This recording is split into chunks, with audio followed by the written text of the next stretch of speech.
Over the last 50 years, there have been quite a few important developments in the field of obesity.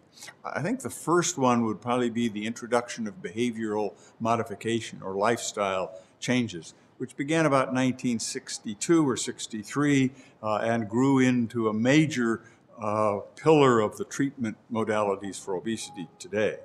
I think the second one would probably be the measurement of visceral adipose tissue, the use of various techniques, the DEXA technique for measuring total fat, the CT and MRI scans to measure specific regions of fat, because it's given us a way to identify how much visceral fat there is and to quantitate the serious hazard this has for health for people who have obesity, particularly visceral or abdominal obesity. I think my third would be the use of doubly labeled water to measure total energy expenditure.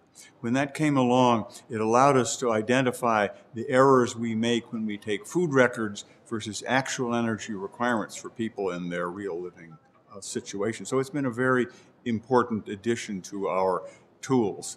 And I think the fourth major important development would be leptin.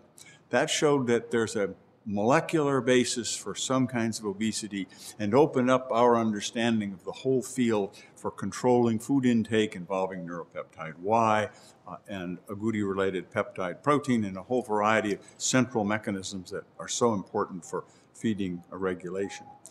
The next would, I think, be the gastrointestinal peptides, glucagon-like peptide 1, which is very important in diabetes and in obesity. It regulates food intake, and that whole gastrointestinal feedback system to the brain has been a very important development.